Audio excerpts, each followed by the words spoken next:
I'm being very honest with you in this interview, okay? So that one tool actually brings you or other side of the designer very strong. You become such a good communicator with engineering. Let's Yeah. go about your next big switch from car industry to Bombardier. The company functions very different as compared to how car OEMs function. Okay. Absolutely different. When I became the head for the team, Namo Bharat trains that you see, so that was our first project, full fledged from a sketch to production was done completely in India. We delivered Pune Metro, the Chennai Metro, Kanpur Agra Metro, Bhopal Indore metros, Namo Bharat trains, the new sleeper trains that are coming by Indian Railways. There are 10 different industries which can support you, which can push you. You need to start exploring. You know, one of the common things I hear from transportation and automobile designers is that there are not enough jobs. I feel one of the biggest misconception they have is their discipline is only related to automobiles, whereas it's transportation and automobile design. And transportation is a huge, widely spread discipline which involves public transportations, railways, monorail projects, tram, and so many other things. Students usually fail to understand this basic thing, and that's why they feel that there are not many jobs. And that's why, to spread awareness about public transportation sector, we decided to shoot this interesting conversation with someone who has been in this field and who is doing something really interesting. So we have Mr. Shantanu Joshi. He is the design strategist and innovation manager for Alstom global team. He is someone who has helped Alstom to set up first ever design studio in India in Bangalore. So we have not only captured his journey where he migrated from car design industry to public transportation sector, but we have also captured what are the opportunities in public transportation domain. If you are a design student and if you are willing to switch to this area, what kind of opportunities are there in this field? What kind of skills which are required? If you are making a portfolio and applying to these companies, what kind of projects you need to develop? What are the topmost companies in this public sector domain? We have captured so many such similar things, and I feel if you are a design student or an aspiring designer who wants to try something in public sector, I think this is one of the most valuable conversations you will ever come across. And that's why I highly recommend you guys to watch this conversation, listen to it very carefully, and try to take some mental notes so that it will help you a lot in understanding this entire domain. And if you like this sort of conversation and if you feel that this channel has provided some sort of value, it will mean a lot to us if you subscribe to the channel. Just like this video and share it with someone who will get some value out of it. Having said that, let's begin this wonderful value-filled conversation with Shantanu Joshi. So, Shantanu, first of all, good morning and welcome to the Design Podcast. This is such a wonderful opportunity for me to interact with you. First of all, I was already telling you that I have very limited knowledge of public transportation sector. So, I am looking forward to this conversation. I am looking forward to learn a lot of these things, these insights, and I'm pretty sure this conversation is gonna be a gem of a conversation for all the listeners here. क्योंकि अगर मुझे ही नहीं पता है being a professional designer then I can imagine बाकी students का क्या हाल होगा so I am very excited looking forward to this entire conversation. Yeah, likewise, Sakit. And first of all, thank you. I think it's a great thing what you and your crew, all of you guys, have been doing together. I think this podcast I've been following up, and of course, few of my friends also keep telling me, which is really exciting. The good thing is, yes, we in India, especially the awareness about design, and then the Indian design awareness in the world is fairly less. I think yes. Now, if you consider back in 1999 or 2000s or early 2000s to now, there is a significant difference in how people have been thinking about design in India as well. But frankly, podcasts like yours are very less, and I think I wish there are more and more of these things that keep on coming. It gives a lot of insights into people, and especially our parents. I guess the parents of Indian mindset are still very undermined about what design is and how and what design can do for their own kids and for of course at a larger level at the country level. So I think great job, Sakit. I think you guys are doing fabulous thing, and I'm excited to look forward to like what's gonna happen between our conversation. Wow, thank you for those kind words, and I'm actually quite sure that Like these kind of conversation will be helping students a lot, because as you said, बहुत ही कम है, like there is very limited amount of resources, and Yeah, of course even I am hoping there will be more and more platforms like this. But this podcast is all about you, so let's come back to you. uh, absolutely. so before starting and we go into all the serious questions, Yeah. can you introduce yourself, tell us a little bit about yourself, where are you from, and what do you exactly do in today's time? Oh, absolutely. Uh, okay, so I'm Shantanu Joshi. I dwell from a city in Maharashtra called Nasik, very close to Mumbai and Pune.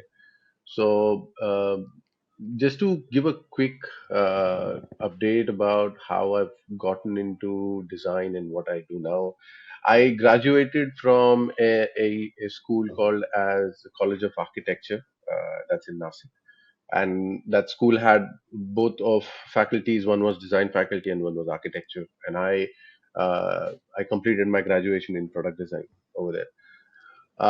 Very, very interesting school. Extremely self-taught, extremely uh, new at that time, because I graduated in 2000. I started in 2004, graduated in 2008, and having a design school in Nasik itself is a different thought. And that time it was first time, if I speak very openly to you, there were first time we were interacting with kids coming from other than Maharashtra as a state, and that brought a lot of insight, that brought a lot of perspective, because we were also learning with architecture students. Hmm. And my design was not like something that I typically learned from every day we had modern sketching tools or something. But uh, for us, the first year when we were doing the foundation courses, also we had those set squares and T squares. I still remember. So we started our basic understanding of pen and paper like architecture students. And for me, somewhere that course was also very, very interesting, because yes, speaking on the truth, not we never had like 100% faculty with us who would do justice to give a lot of education in design. Okay, so it was all self learning, and I think Hmm. that is what has chiseled my journey through the entire design career that I've done. Well, uh, after graduating from there, those were like the dark periods of 2008 to 2012. Uh, and coming out of this school, the design awareness itself for us was like so not great. Plus, getting a job based on that university and school, hardly of any one of us bagged a job in a proper company. But Hmm.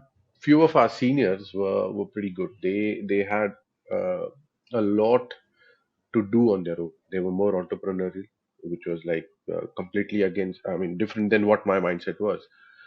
And so, understanding the scenario in the market, I had an alternative between IDC and IIT Guwahati, and I chose IIT Guwahati because the course structure was very, very different. The great part about IIT Guwahati was that I was able to choose my subjects, and I was Oh. more philosophical oriented. So I really wanted to explore myself into what I wanted to do, and not go into a typical structured format that is okay. You will do a technically complex project, and then you will do a thesis and things like that. So for me, that course of IIT Guwahati was something very interesting, and I it the degree that I have from there is masters in design. It does not say that I am in product design or I am in Hmm. information design or I'm in visual design or something like that.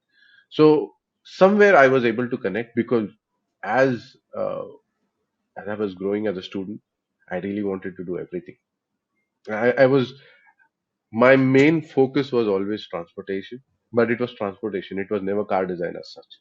But I really Okay. wanted to explore whatever possible things I can. What do you mean by that? Because that's a very rare sort of a personality trait I have heard. Like mostly people are fond of cars growing up, Yeah. but what do you mean by transportation as a whole? Like you used to So like trains and all from beginning?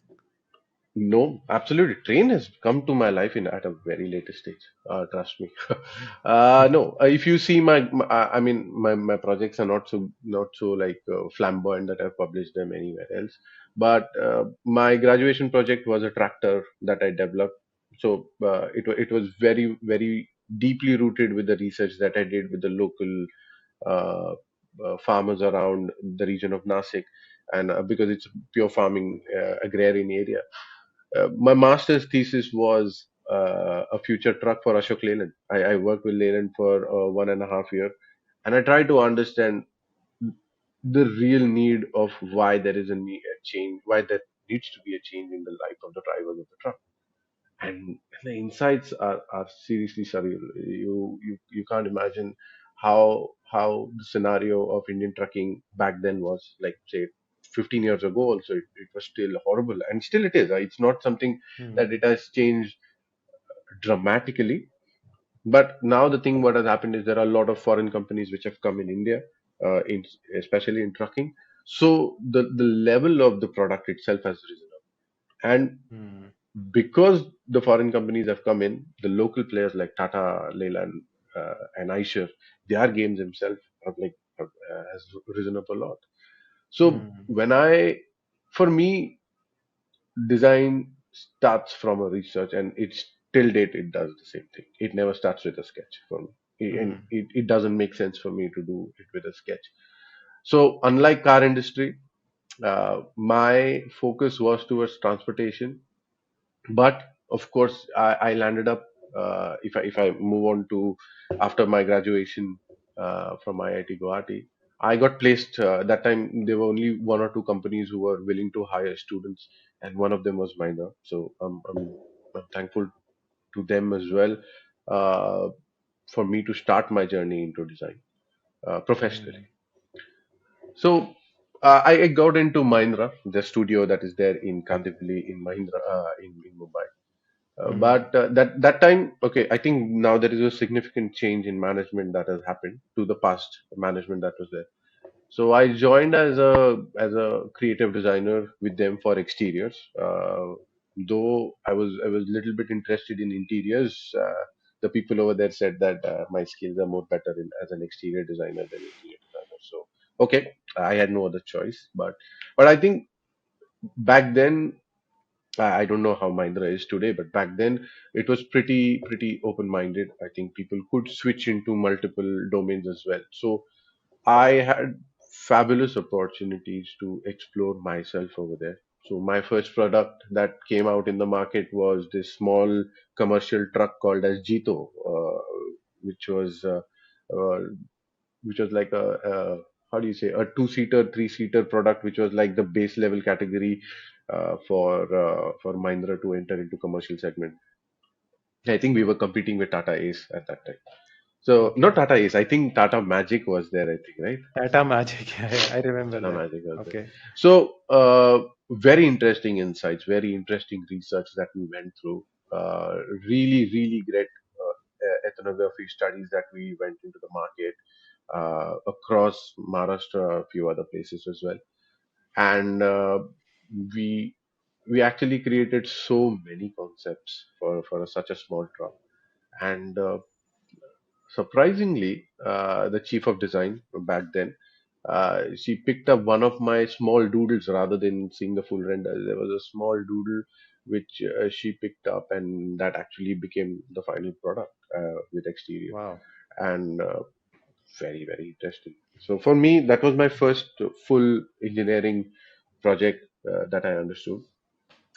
Okay, Okay. one great thing in Mahindra, which actually our designers should also understand, is that there the designer would do the research, would do the sketch, would also do the 3D modeling, and not just Ah. Blender or Maya or poly modeling. We used to do proper alias. So we went Oh, really? through. So we went through Class A as well. Well, that's not my forte. I still don't do Class A, but I'm good at alias and creating concept and theoretical surfaces.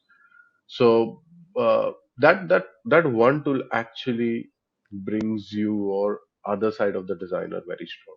You become such a good communicator with engineering, and Hmm. you try to understand what engineering faces problems as well. So uh, because it's a back and forth process in production. Of course, Saket, you've been also working with an OEM. You know how tough it is to do the compromise in design and get the product running. So I think that journey itself set me as a very different designer for my next path. So I was there for 5 years in Mahindra. To be very precise, exactly 5 years I was there in Mahindra.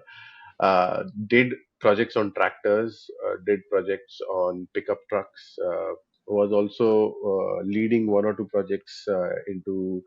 There was a project which called as a global pickup project because I think Mahindra now wanted to compete in the global market as well. So Hmm. yeah, of course, I used to travel for them for in Thailand, in Chile. There was teams who had gone to South Africa, Australia, because wherever the youth or the pickup market was, we used to travel a lot Hmm. for those things. And I was the lead on that project. It was pretty interesting the way we started. And after that, I was one of the starts to create the project for the Thar. So Oh, the present three-door Thar, whichever is there right now in the market. So I worked with few of the people who were there. So the project started with me. I left the company when we created four scale models, 1:4 scale models, and okay. after that I left my. Uh, This was which After year? 2015, Okay, 15. yeah, 15 years. Mm-hmm. After 15, so of course I was a bit hungry, bit to understand how the international market works. Now I really wanted to understand if I'm good enough to go in a better OEM or a larger OEM, to be very specific. And I applied at Hyundai. There were particular tests what they took. They took an interview and all. They give you sketching exercises to finish in 3 hours in front of them and all. So yeah, of course I cleared that and I joined them. Uh, 2015 I joined them and I was there with them for 3 years. Uh, so with Hyundai, oh, okay. So I'm being very honest with you in this interview. Okay, so uh, It's for better. me, sorry, No, it's the best I'm saying. Like, if you are being candid and honest, it's gonna help more and more. yeah. So I don't know. There might be some ghost stories about how Hyundai works in India and how things work in India, but uh, yeah, fairly a very different company in terms of ethics, in terms of management, uh, and it was a complete change for me. Like I realized my skills were not so great. I was not too good at what I was doing because I was from a multi product oriented company. I was now getting into pure car design, Mm. uh, so it was something as me as a designer and a test of myself. It was a hard time of my career, and I think that if I stress upon over there, my skills as alias modeler came handy because there we never worked on alias, but we worked on polygon model, and we used to Mm. translate and we used to give it to the how do you say, the cast team Gas team. to Mm. realize it. But because of my knowledge being good in alias, the cast team couldn't like make fool out of me. That okay, this is not possible. This line that you've created or the sketch that you've done Mm. is highly impossible. That could never Yeah. happen with me. So Mm. that somehow was a positive thing that I learned in my. But coming to the culture of Hyundai, I think it is an extremely discipline oriented culture, and I think Okay. for any designers who like insane amount of freedom and do whatever you want whenever you want, it does not work like that. Mm. Thankfully, I was at a period where Hyundai also changed its own management because I saw 1.5 year of Hyundai with pure Korean management, and I saw the Mm. rest 1.5 year with completely big designers from Europe coming and influencing Hyundai. So I was at that proper inflection point where Transition. there were Okay. two design mindsets that were completely different came in, and So there, frankly, my colleagues, whoever were there, I'm not going to name them, but whoever was there, few of them were like really brilliant. They handheld me to understand a little few techniques about sketching, uh, about proportions, about how we're gonna understand about light and shadows and all. So in Mahindra, see, yes, the design sketching was okay, was fine, but it was never let only for that. Sketching was just a part because you are a designer who was doing everything over there. In Hyundai, your whole aspect was sketching. Your whole idea was to just create sketches and create sketches and model them, create sketches and model them. And of course, you come up with a lot of philosophies and a lot of ideations. But there was one time where, uh, so being very honest, Hyundai in India was very reserved. Not like a large team that we had, but we had very small, like four, five exterior designers, two, three CMF designers, and that was the team. And we had one clay modeler, but uh, over a period of time, when the new management came in, the clay modeling was out of aspect. So huge cast team in Hyundai, and I think one of the best cast teams that I've ever worked with. Fantastic people to work with. Uh, Speaking of being very reserved, uh, I lack the sense of transparency in that organization. And when once I had a chance to be in Korea, which was their headquarters, so I met the big designers, like the most celebrated designers, like Peter Schreier, Luke Donkowald, Sengyup Lee, Simon Losby. These were the guys who were like actually doing, and we saw the amount of work the Korean studio is doing versus what we were doing, and we were not even like 5% of what they were doing, like not even 1% of what we were doing. So there you started realizing that that how much ever work that you put in over there, I don't think so there is going to be like a huge leap for everybody to get an equal opportunity. And Mm. when I went there, I saw like on one wheel there are like 10 designers working on one alloy wheel, and there's so much engrossed, so much detailed for one production wheel of I-20. you know and I realized, okay, that's not something that I want to do. So I Was it came like back. a like they used to do the Korean studio used to take care of the majority of work, and then the remaining second priority work was given to the Indian studio? Was it like Well, that? actually, no. There was a chance of competition. There was a chance of competing, but not on all global projects. You would Hmm. compete on the Indian focused projects.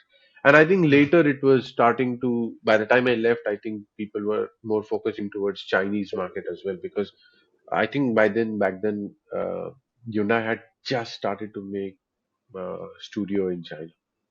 So Okay. I think globally that company works brilliant. Okay, I mean the work Korean designers do is out of the. I don't have words. They're so amazing in terms of their work. So uh, when I came back, I realized I'm not.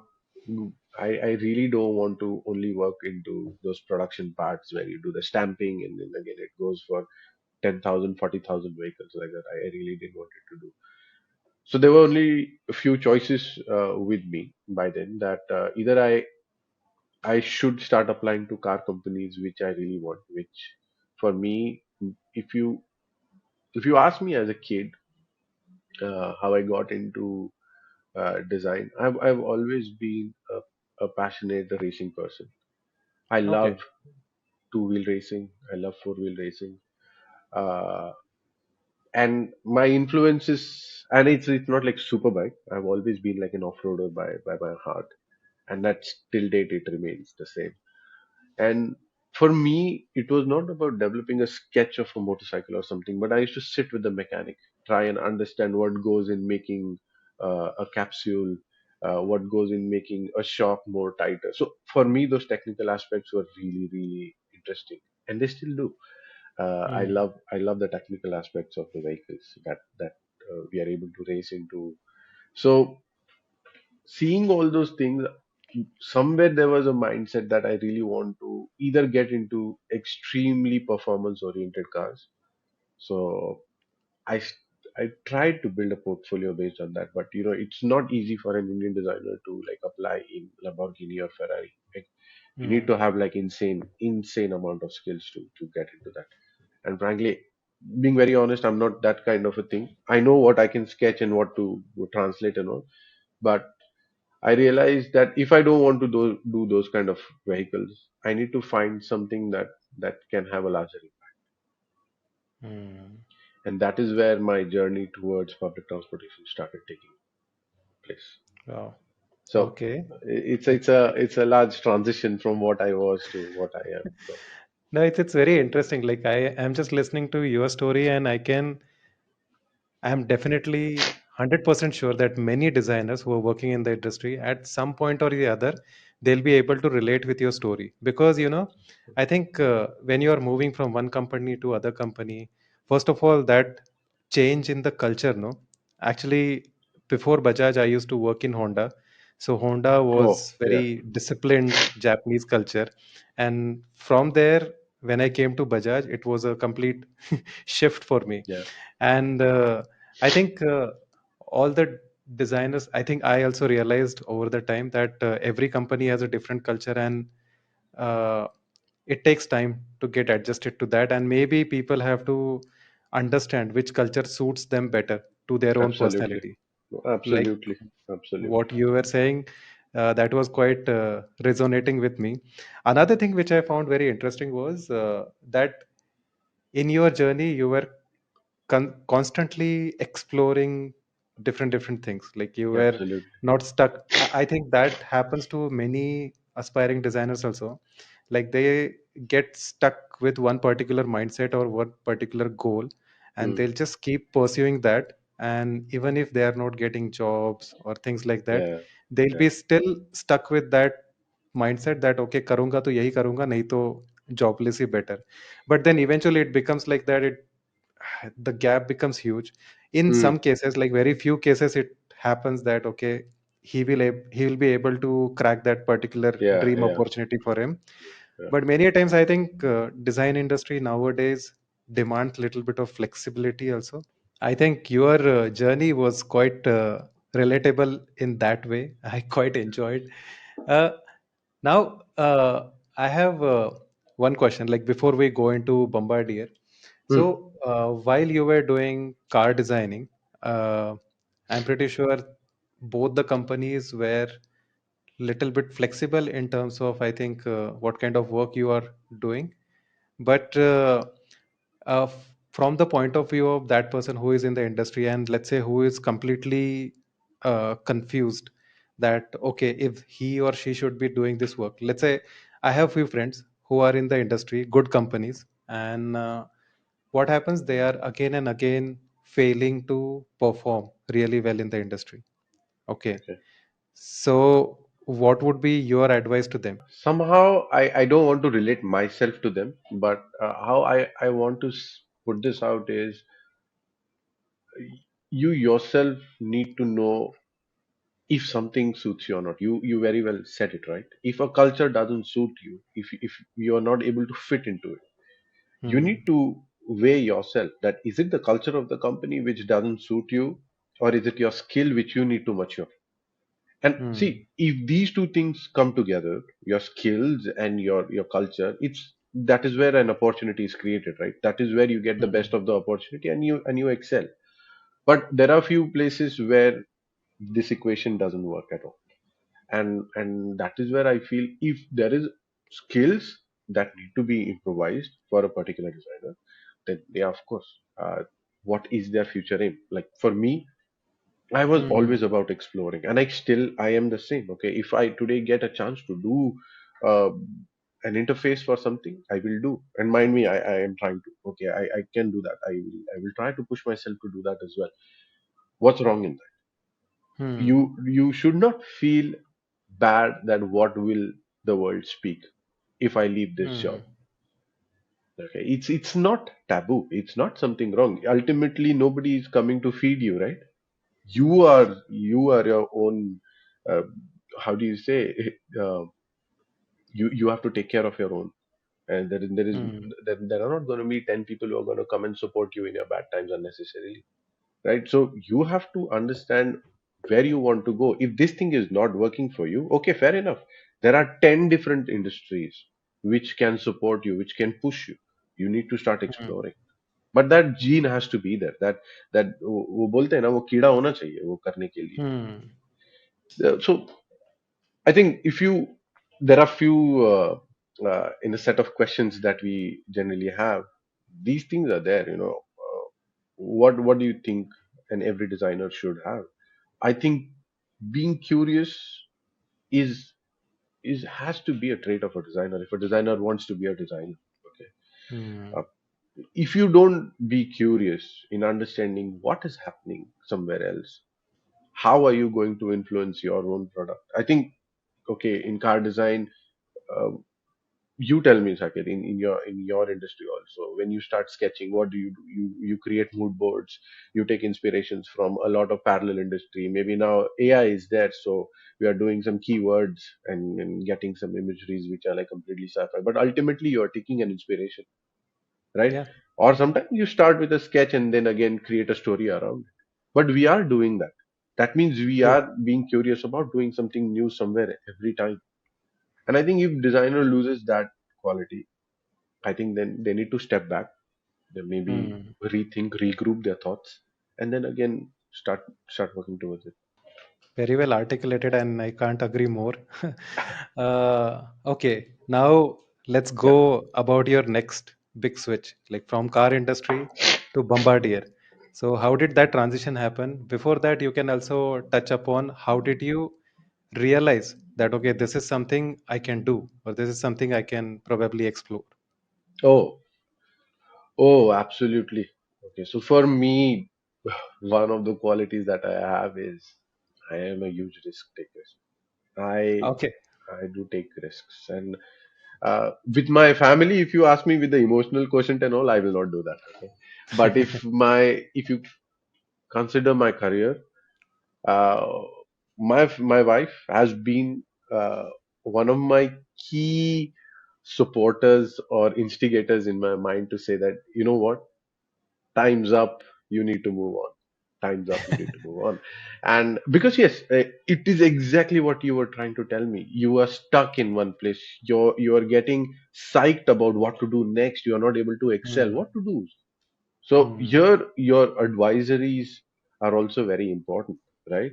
And this Hmm. is where we were discussing together with one of my friends, and he had an opportunity because Bombardier contacted him, and he's like, you know what, I don't want to do that, but one of my friend is extremely inclined towards transportation in general, and why don't you talk to him? And so they contacted me. We gave an interview. I worked with one of the head of industrial design was in Germany back then.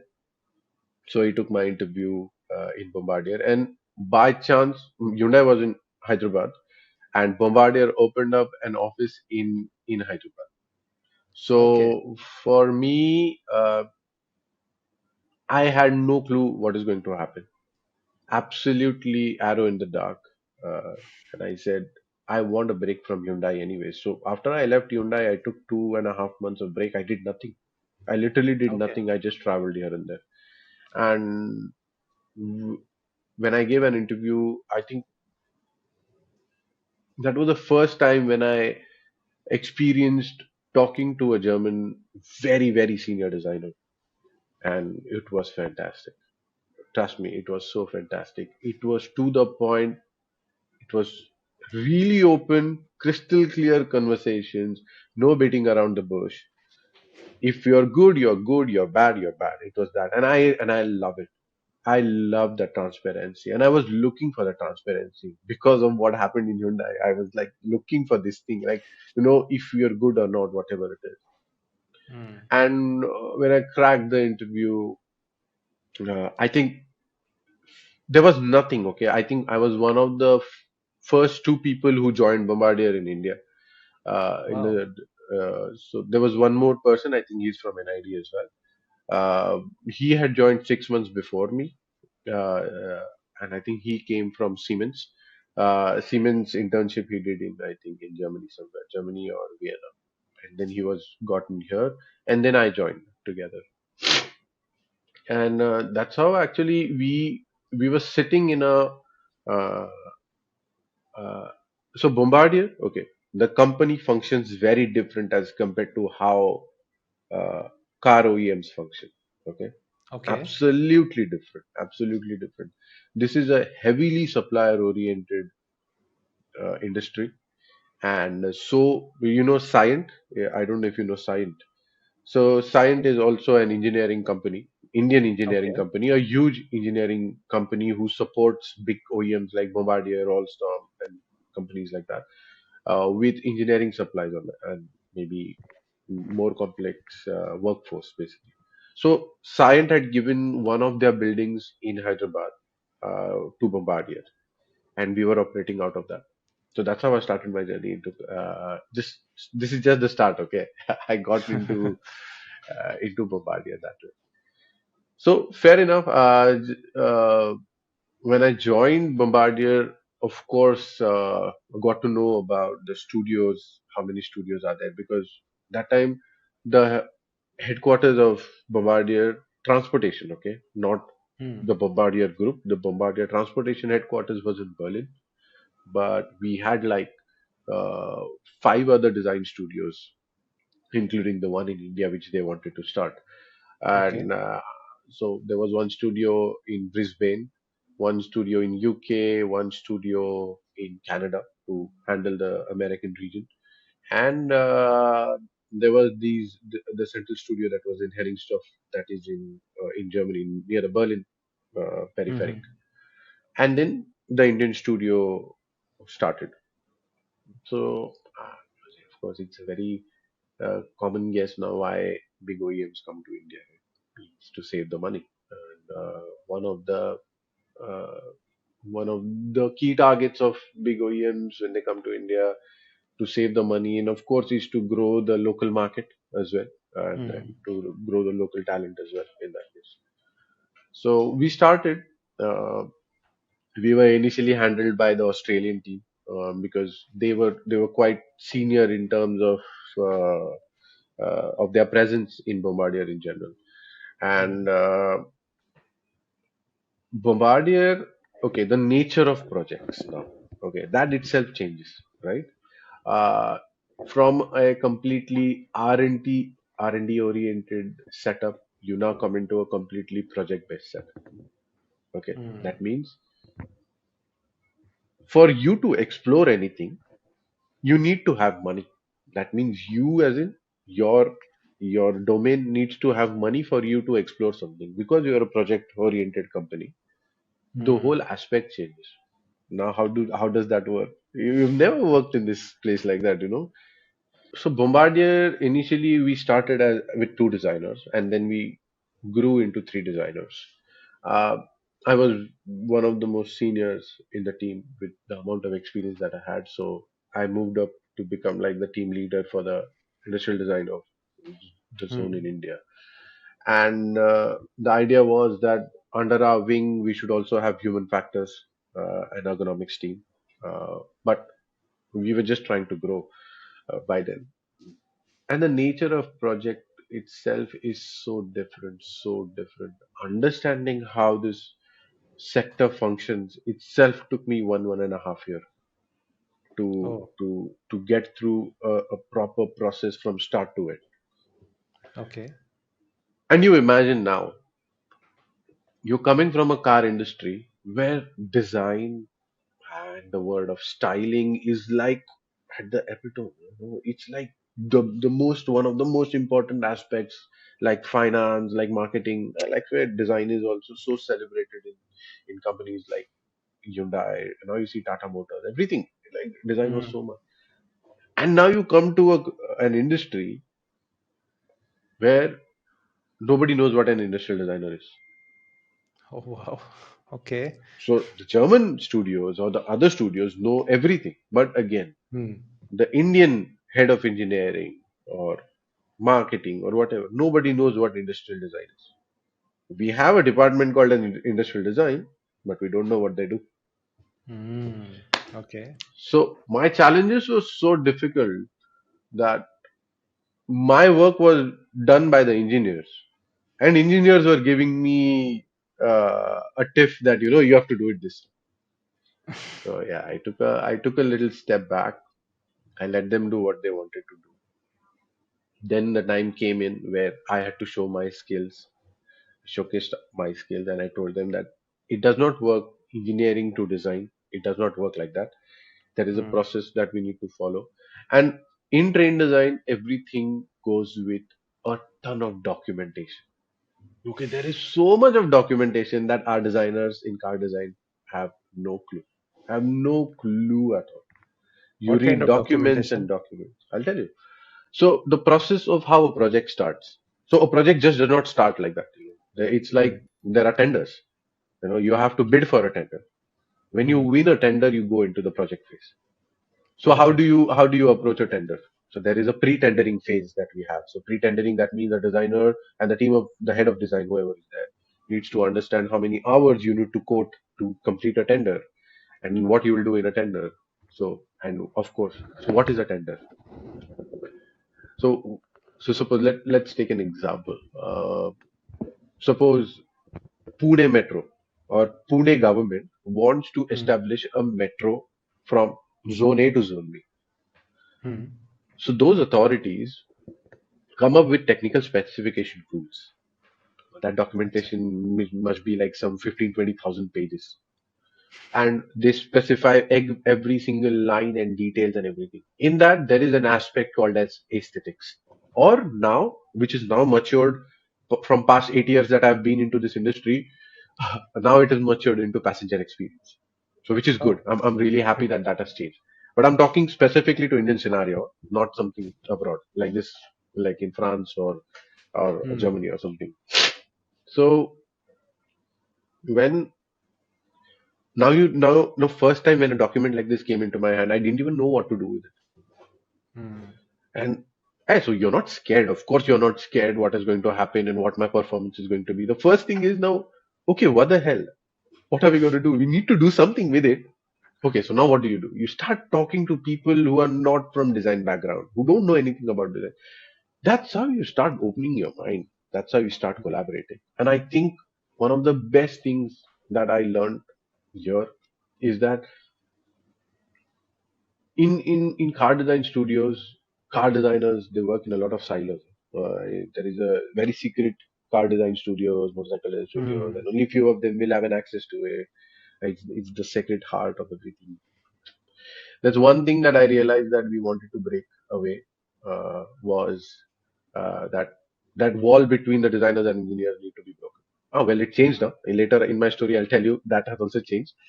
Okay. So one thing that we did was we literally physically we changed that thing. There was no difference between where an engineer sat and where a designer sat. So Okay. so we learned from each other, and that is where I also coined a term for myself that if you want to really create uh, amazing designs, with a creative designer you need a creative engineer, Hmm. and that is where you will start doing something that you've not done in the past. Now this is Hmm. I'm talking not at a conceptual phase, okay, like okay, conceptual design and all is agree. But that concept, getting into production and coming into the market, is something you need that kind of an engineer who has a mindset that you have, that you want to do. Then only it comes out in the market. So much of learning how to do a tender document. So we learned how to do a tender document, and so we did some concepts and ideations. We started presenting it. So here the function is very different. Not every time that you have to show to the head of design and the head of design approves it. No, it's not like that. Your Hmm. ultimate approver is the customer who's going to buy it from you. And that Correct. means you are presenting it to the government. So you're Hmm. presenting it to the chief minister of a particular state, or you're presenting to some IS officer who is sitting as a major authority in some organization. This is how it started. Now you imagine what people I was presenting my sketches Hmm. to what people now I'm presenting my design to. It's stark apart. And they don't care, right? Hmm. From their perspective, will it make money for us? Hmm. Simple logic. Can it do betterment for something? Hmm. Oh well, train design is governed by so many external factors. projects start and they end, you'll not even feel that why has this project not gone, because the government decided that okay, now there is a change from Congress to BJP. Now Congress Mm. wanted it, now BJP doesn't want it. Okay, project has stopped. What do you do? Okay. Or sometimes one or two projects happened in such a way that we delivered a whole train, not me, okay, but the whole company delivered train in 12 and 15 months. It's insane. So one Wow. example of that was this, that Namo Bharat trains that you see that are running between Uh-huh. Meerut to Delhi, those Uh, trains. So that okay. is our studios, like under my, when I became the head for the team, under my thing, that was our first project that we full fledged from a sketch to production was done completely in India. Wow. So that was something, a milestone that hit us. It was a brilliant moment of satisfaction because we worked so much, and for me to lead a team of such young designers, very less amount of designers, but we produced so much. It was something brilliant. It was something really really, yeah. So that's how my journey into this project came in, and so I'm just going anyhow, Saket. Yeah, yeah, So yeah. don't mind that No because problem. things now I'm just realizing what happened and how it happened. So I'm just trying to articulate it in front of you. Just So that we are still at Bombardier, no? So this is the yes, entire yes, yes, Bombardier yes, yes. journey, right? This is still Okay. Bombardier. This is still Bombardier. Mm. So in Bombardier to Alstom, why it Mm. happened and how it happened. So there were times, if you read about trains or transport or railroad industry in general, you will Mm. see they are hit by financial aspect a lot as Mm. compared to automotive industry, because of course, again, like I told you, the project acceptance or project delivery or winning a project is dependent on so many external and political factors that are there. It's not Mm. like automotive industry where you have a surplus and then it is distributed across the company in R&D, where you have millions of dollars to just spend on R&D like that. In railroad industry, it is very less. I've not heard at any company who has like huge amount of R&D budget to only spend money on R&D, because it's a highly project based industry. Mm. So when Bombardier in India, uh, not Bombardier in India, but Bombardier globally was facing a massive financial decline, and so Bombardier being in Germany, there were initial discussions that were happening that Siemens and Bombardier will come together, but the European Union didn't let it happen because of, okay, so then what happens is there is a lot of factors called as uh, your ridership will get affected because you become one of the biggest OEMs in Europe. So your ridership aspect, that means the fare prices may go up. It will become like a monopoly in the market. So European Union did not agree that. But financial aspect of Bombardier started getting even more, even lower. And in 2020, I think that is where Alstom's integration in Bombardier happened. Rather, other way around, Alstom Mhm. acquired Bombardier. It was not a merger. Okay. So all of the Alstom's assets, Bombardier's assets, now became like Alstom's assets, and that is where the transition changed. Uh, Now Alstom had their centralized design studio in Paris, Okay. and Interesting. they have a large team. They had a large team of almost 60 designers, including CAS, including CMF and product designers Mhm. together.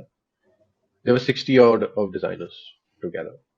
And I still remember very senior guys, because now there were two big head of designs which were there, right? One was the German and one was the French, and two stark personalities, poles apart personalities, but amazing characters to work with, really amazing characters to work with. And that's how, when it got decided that Alstom is going to take over Bombardier, we had an opportunity to re-establish Bombardier India into Alstom India, but take over Asian responsibility. So entire Okay. Asia responsibility for design came under Alstom India. And then that was the Okay. first time where I was able to establish a design studio, a proper design studio in Bangalore. And when I Mm. went there, we were again a very young team, and then I was given a target to set up a large team. Of course, now for Alstom, when Alstom was only Alstom, they had set up an engineering center here in India, in Bangalore, which is one of the biggest offshore centers what they have. So for them now it is no more like an offshore center or something like that, but it becomes one of the major contributors of engineering globally. Hmm. So for me as a designer, it made a lot more sense to come and be with the head of engineering here or the head of product or the vice president of the group and come and be around in their zone so that the decision making was much faster. And I was also involved in a lot of other how do you say topics. It was not something that I'm kept away from this kind of a bid or that kind of a bid or something like that. So it made a lot of sense for us to relocate from Hyderabad to Bangalore. Okay. So that's how the transition happened from Bombardier. It got merged or acquired by Alstom, and now we are in Alstom. Okay. So Alstom is a big entity, right? And for those who don't know, actually many areas even I wouldn't be knowing. So can you briefly tell everyone that what kind of projects Alstom is involved into Yeah. and what kind of work you do in your day-to-day routine? Oh, yeah. But actually, let me start again from Bombardier a little bit back and then come to Alstom. Okay, So sure. Bombardier, if you see Bombardier Incorporation was a company which was doing aerospace. They were doing transportation, that means rail transportation, and they also had one of the previous companies called as BRP, which was the Bombardier Recreation Product. But now that That company is is still completely separate. No, correct. no, no. It's a separate entity. It's a separate entity, but it was a part of Bombardier Incorporation initially. Okay. So Hmm. uh, now what has happened was when Alstom took over Bombardier completely, Alstom took over the transportation industry of Bombardier. That means Okay. Alstom took over the railroad industry. So now Hmm. if you see Bombardier, if you just put Bombardier, they will show you an aerospace, which now is their only core company what they're left with. So Okay. so there were a few times one of our ex-designers, not ex, but he's now in Germany. He also worked that time, even though we were in railroad industry, he also collaborated with the aerospace industry to work together on some components. So that's how things were also there. Now coming to Alstom, if you see history of Alstom, Alstom is a pure French company, and Okay. they're one of the biggest railroad companies in the world. To be very true, it was not like a 100% transportation company. They were uh, energy making company initially Hmm. in France, and I think the first initial acquisitions what had happened were of locomotives from General Electric business GE, and Hmm. that's how I think Alstom gotten into the railroad business. Alstom actually got very famous for something called as TGV, that is the high speed rail. That first Alstom started in competition with the Japanese Shinkansen, which had come. Okay. So the TGV was so TGV is train Grand Vitesse, that means high speed, the train high speed train. Okay.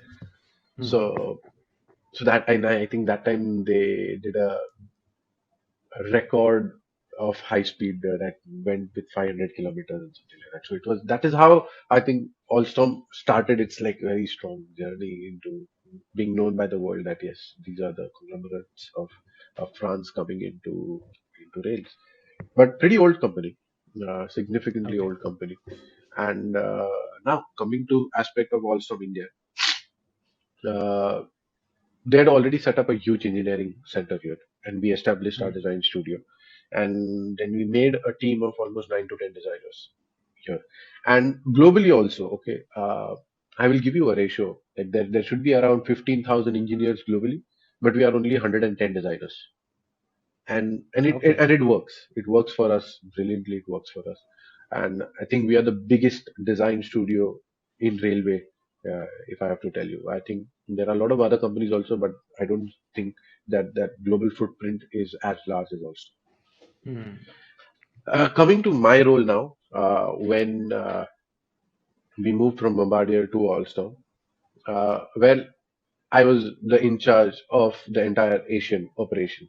That means Okay. there was a responsibility with me to hire product designers, CMF designers, and CAS designers. So Hmm. Bombardier worked in a little different way. Again, Bombardier designers who sketch did their own modeling. But I realized that sometimes we have very less amount of time, and class A is something that you need a specialist to do. You can't Hmm. compromise in class A always. And somehow the French team used to work in a very similar setup as how a car design works, which I was Okay. very used to. And so the head of design, the global head of design, was one of the directors of Renault, Renault Transportation. So Renault Okay. Trucks. He was an ex-director of Renault Trucks who had moved to Alstom. So he had set up the teams exactly like how we set up in cars. Like you have team for research with designers, product designers, or creative designers that you may call. But exterior, interior, there is no boundary here about exterior, Hmm. interior. You have a pool of creative designers. You had specialized people for color materials and finishes. Hmm. It is seriously one of the most toughest and the most detailed domain in train design, the CMF team. They play a huge role. Of course, they play a huge role in car industry as well, but in trains also they play a massive role. And of course, then the CAS team, which is like the major group of a bunch of people working together. I was extremely happy. So somehow now I didn't need to convince my German boss that that we need to have such kind of separations in our design studios. And so then my journey into being a proper design head and a design manager was also very different because again, if we think that hiring is a simple process, but it is not. It is absolutely not. Of course, for big car manufacturers, the design directors and all, yes, it's very simple because they will have a lot of assistants with them. But me being from a very different set of design aspects, here we are very on our own. You are responsible for your own acts. So you have to learn how a hiring happens. And that means not the interviews and that process. I'm saying even to raise a position to hire someone is a huge process in itself, and it's complex. It's not very simple. So uh, coming to that point, we established a great, uh, seriously a fabulous team. I handpicked designers. I interviewed for 200 people. I interviewed for CMF Wow. and everything, and uh, which actually made that team very unique. And that was my responsibility as a designer. I had gone through so many different ventures in my life. I went through how Ashok Leyland worked, how Mahindra worked, how Hyundai worked, how Bombardier worked, and through all these three, four companies that I went, I only wanted to put the best that I could pick up from the team. So it was my responsibility to set up a culture, and that's how my transition from a leader to a design head it changed. And I think it makes a lot of difference that you just can't. For me, if you ask me to become a design head in one company, you are still oriented with that one company's mindset. But when you have 10 different ideas in your head, and when you become a design head, it completely changes the rules, the aspects, and the team also starts understanding why you have done it. Hmm. So So when I took over the job of managing the team, leading the whole entire Asian team, first thing for me was to make sure that industrial design or creative design is very well known inside Alstom. Okay, it Hmm. was already known. It is not like it was not known, but getting everybody like vice president of engineering, because you still fall under the engineering domain. Okay, in because it's a railroad industry, you're not going to have very easily a separate top level line to you saying that okay, design. No, it is not Hmm. going to be like that. You're always going to be, at least till now, we are still under the head of the vice president of engineering, and under that, there is the director of design which comes. So Okay. it's an evolving industry that we are doing, and I think uh, in few years coming, we would want that is my present director's aspiration also to get it to really another level that the designers are recognized by themselves and not under engineering. So we are striving for that, but you just can't talk so much in the air and get through it. You have to prove yourself. So we are in that Hmm. on that path now to prove why we should be out of engineering and design should have its own identity. So Hmm. one of my really key aspects when I took over this thing was of course, was to establish a team, get people from different industries all together, and then making sure that Alstom India recognizes the importance of designers in the company.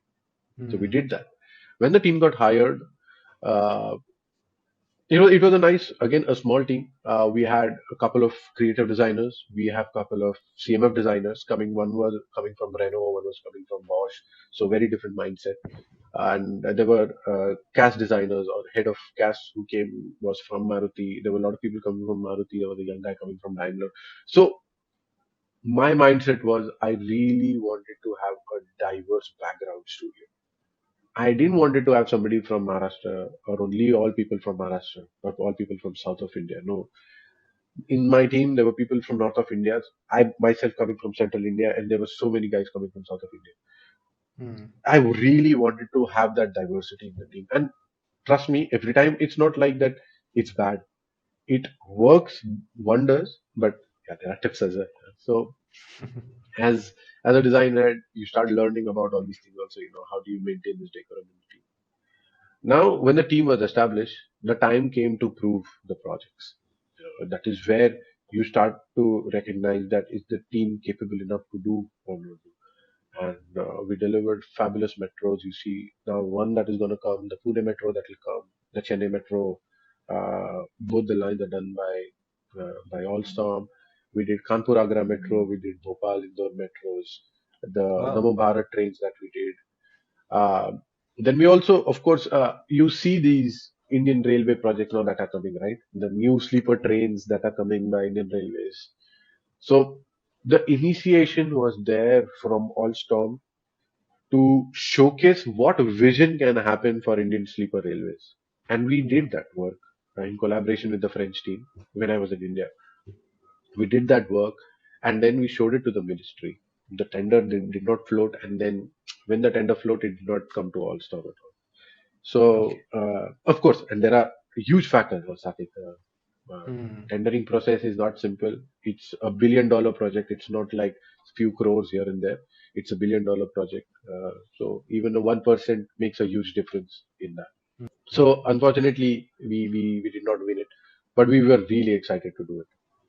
Uh, so after that, my journey when I set up this studio completely and it was now independent of its own strengths, the team was capable enough to understand the whole process of tendering and then into product and then production. Uh, I thought that now is the time to explore something else as well. And by then, uh, there were few roles which were very exciting in the headquarters of the company, which Hmm. my director thought that I could do justice to them. And that's how I moved from India to France. Okay. And now my role, initially, I was heading almost a similar role as what I was doing there in India. I was still working on European projects of high-speed trains, semi-high-speed trains, not high-speed, but semi-high-speed trains and metros and LRVs. So LRVs are like tram kind of projects.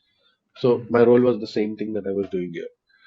And once so there was a time when the previous director he retired, and the new design director came up with a lot of more aspirational goals what we had to do, and the whole system got restructured.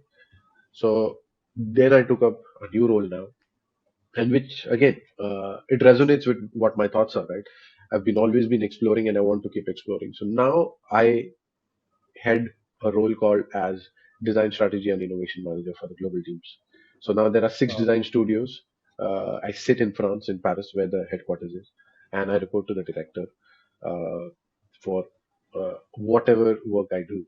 And just slightly, if I have to tell you, I actually co-collaborate with a lot of other companies outside railway domain to make sure Hmm. that the domain or the inputs that come to railways are more fruitful. So Oh, very so very interesting. different now. So what I was doing in the past, where I used to do a lot of sketches, create 3D models and everything. Now, okay, I still do my sketching. Okay, when I'm like really Hmm. bugged with the work, I still sketch. I have my Cintiq and all. I still do my sketches. But now, my role is more to understand the business aspect, Hmm. to get business from other collaborative businesses, to make Wow. sure that the inputs that the railway designers want to use are more and more rich from different diverse aspects. Uh, At the moment, that is what it is. That is what my present current role is, which I'm still exploring. Very interesting role. Very interesting role. Very, very interesting role and very interesting journey as well. Like I can see that, as you said earlier, you have been taking risks, but I think that also shows the kind of opportunities you are able to visualize also or see also. Like Yeah, I'm pretty sure a normal person who is very focused on particular stream of work, he or she won't be able to even understand there are these opportunities around him or her, yeah, right? yeah, So yeah, kudos to you. I think that is one very prominent characteristics I am able to like understand from you. So yeah, that's very interesting. I haven't seen people with this kind of attitude in design industry, and I feel that we need to have more people like you so that we will also get to learn. I'll tell yeah. you because when you were telling these stories, no, I remembered. So when I entered NID, this is back in 2011, Hmm. and my initial projects. So I don't come from a very hardcore passion for automobiles per se. So eventually, motorcycles happened to me, but and I always loved riding and going on long tours and things like that. So I have always been a rider, but never that crazy passion for automobiles. Like I see people around me who will have like uh, like huge collection of scale models and things like that. I Yeah, was never a person like that. So my initial projects, now if I remember correctly, it was all related to public domain, and not public domain but transportation where some social impact is involved. So initially I was involved with ambulance designs, interior for ambulances, or then we me and one of my friend, we got into public transportation, so where we were competing in this competition held by General Motors. So that yeah, was called as personal mobility, personal yeah. assisted mobility, something. So PACE.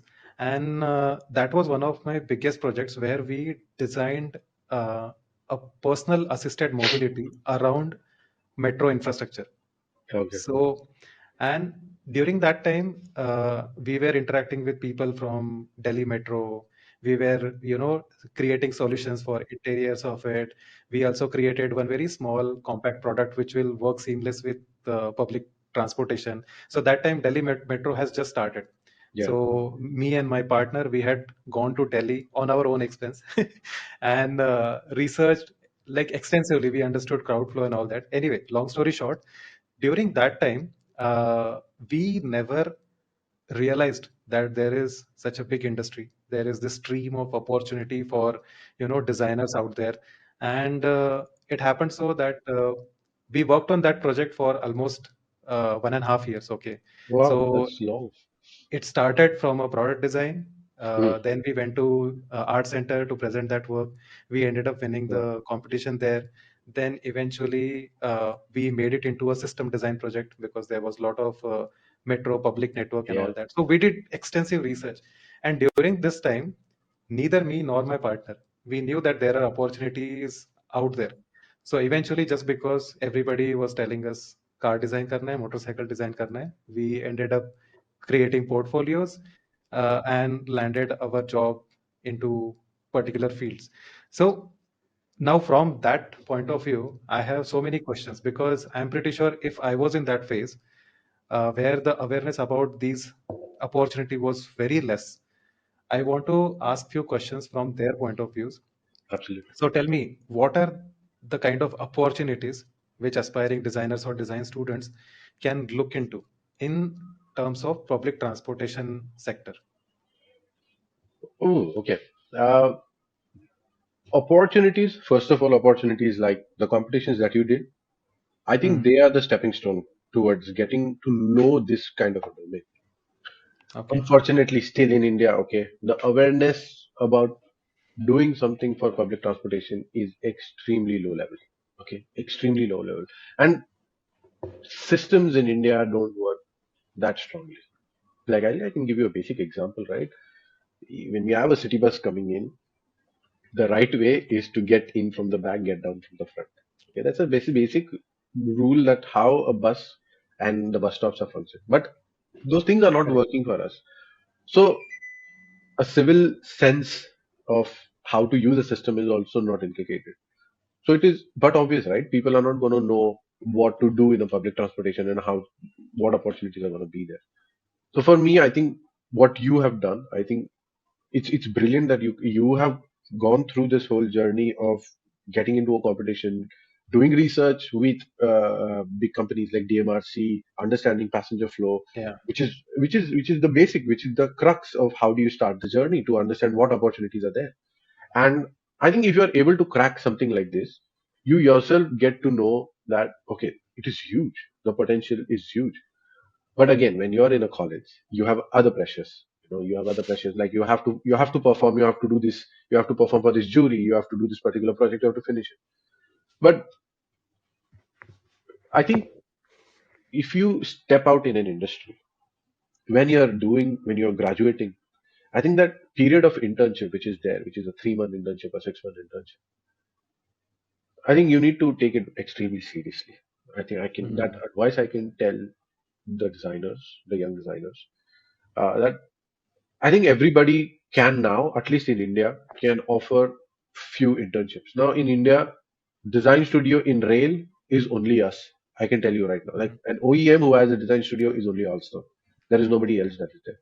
But there are design studios across the globe who can offer you internships. I think that is where you can start pushing for opportunities. You need to Mm. also think from the future perspective that okay, now if I start thinking more on that aspect, which I also never did, Sakit. Being very Mm. honest with you, when I came out of college, my aspects were never for so much of public orientation transport. Mm. Mine were there as transportation, so I was more interested in tractors, more functional oriented products like trucks. But car Mm. design was not my forte anyways. But when you come to public transportation, especially maybe buses, you take buses in car industry comes the closest to public transportation. Okay, there's nothing much like that. And then things like rail industry and aerospace industry. Now, if I give you three different aspects, all three have different challenges, and I think every year there are competitions that happen globally on rail design, in aerospace, in space design. So Okay. tell me, I mean, if I have to like put you, what is transportation design? Like, especially rail design. I think it falls exactly between architecture and transportation, like a car design Mm. industry. You're ultimately developing spaces. So now you borrow your inspirations from all your architecture that is there around you. So I think uh, in one of my colleagues, he's a furniture designer Mm. who is working with us. So that doesn't mean that he cannot do transportation design, right? So I think Mm. opportunities are there everywhere.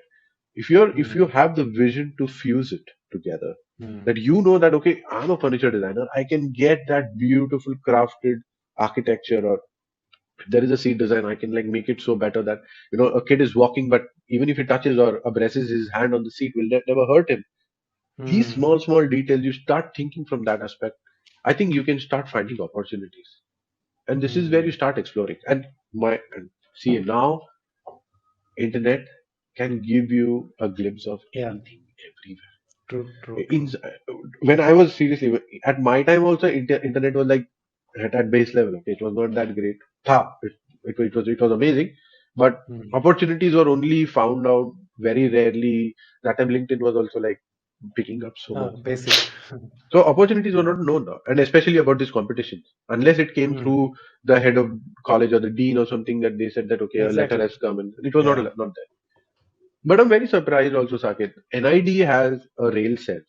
You know? So actually, I was about to say. So you know, again going back to that same stage, what happens also is, as you were mentioning, when you are doing these kind of projects, first of all, there is this a very positive or celebrated sort of image that everybody creates around car design industry. Okay, so Okay. first of all, everybody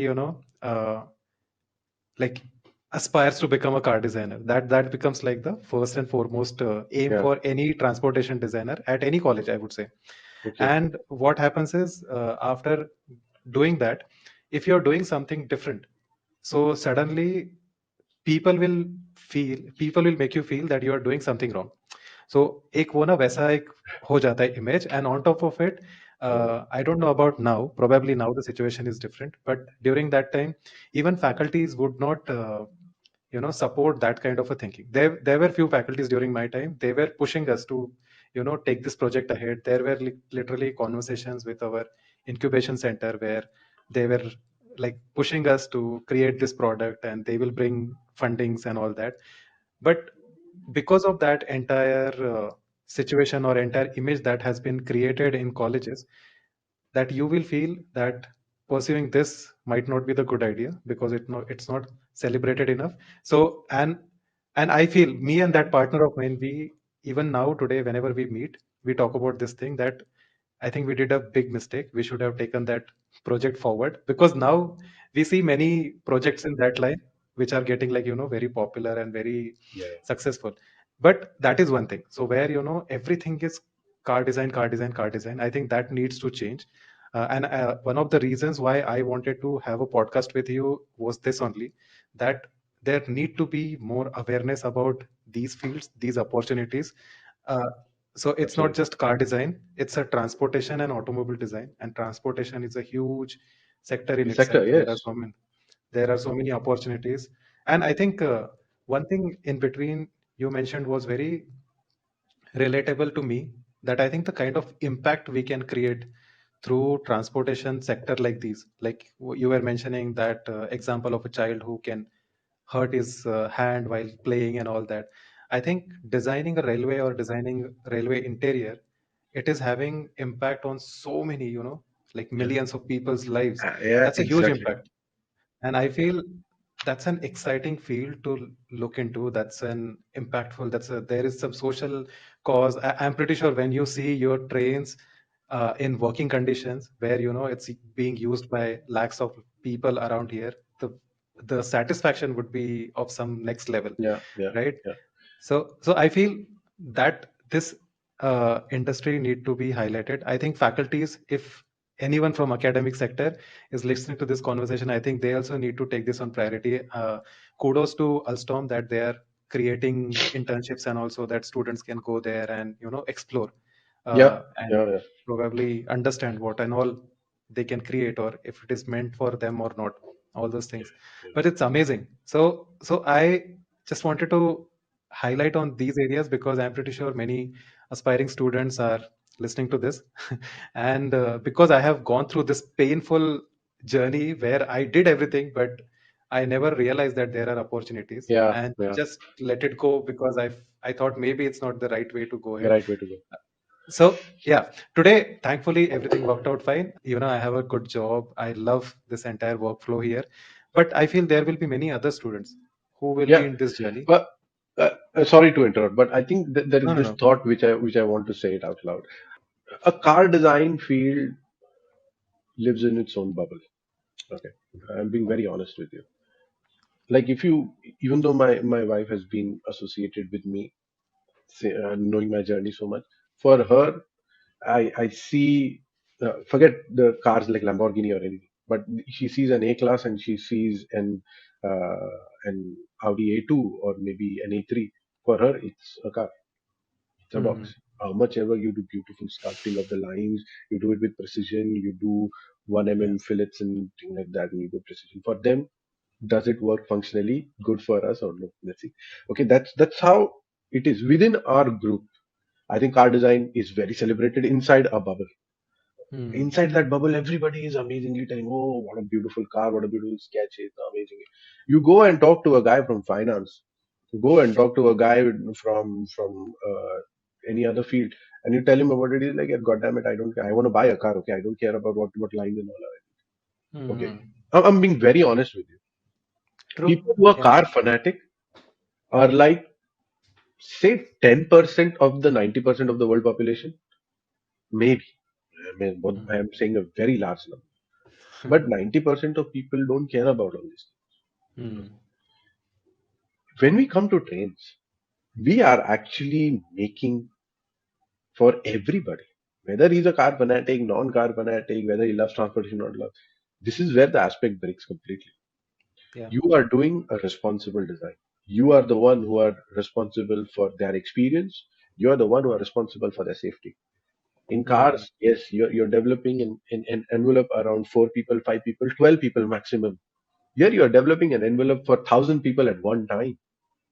Millions of passengers are there, and everybody has an individual need. So I think Hmm. the challenges that lie are huge, are literally huge, and they cannot be comprehended in just like one sketch or two sketch. I think it is way, way, way deep. You know. So True. uh, I think once people who are listening to this podcast, they should also realize that you will become more as a responsible designer than just a styling designer once you enter into a public domain.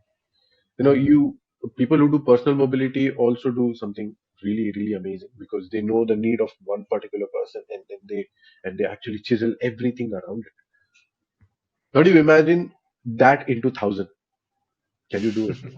I think there is an opportunity. I think there is a lot that can still be done, lot that can Hmm. still be explored. And I think if you start thinking from that aspect, I feel everybody can find an opportunity. Okay, please Hmm. do not take it as an exercise for sketching or exercise for creating fancy renders. It is not. Hmm. I think it is way, way, way deep rooted into understanding what a person goes through. You imagine, no, seriously, there are such sad examples that I can give you from Bollywood and all, but I don't know. I should say it. It will really stupefy me.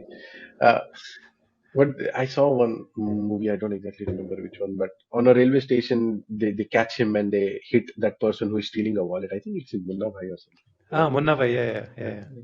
And I think Sanjay Dutt's father says that Correct. Yeah, around yeah. him there are guys who are coming from such emotional problems. Someone has problem with a wife, and isn't that the reality?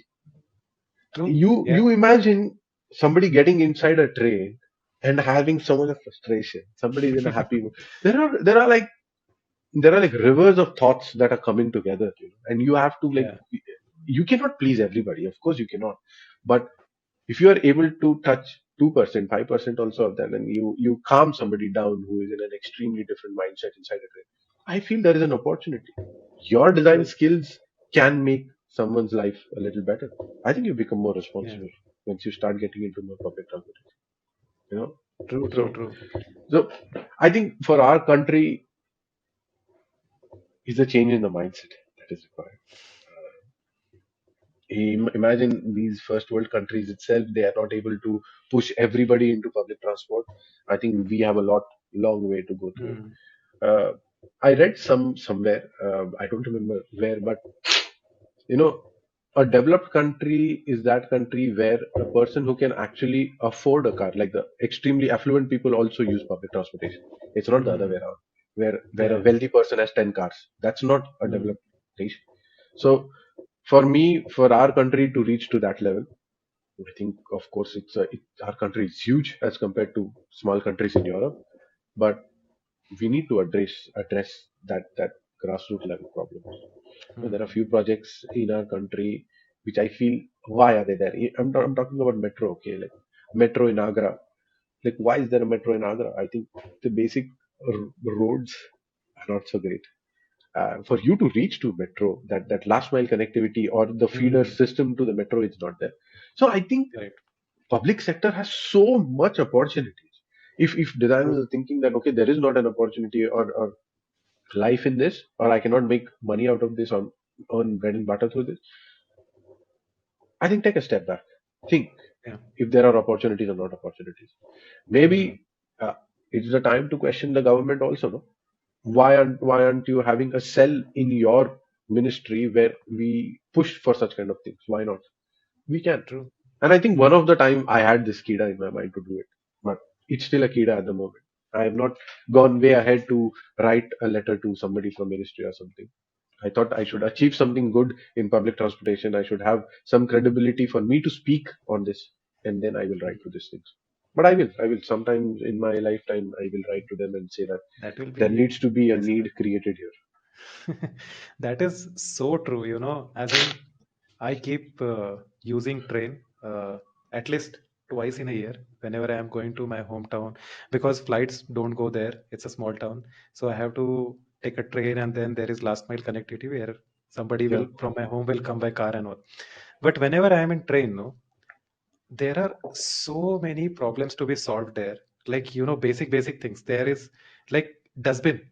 So everybody is throwing kuda kachra in under the seat, Yeah. but nobody is questioning why there is no dustbin here. Then the dustbin is hidden somewhere near the toilet, which is under that wash basin, and nobody knows how to access that.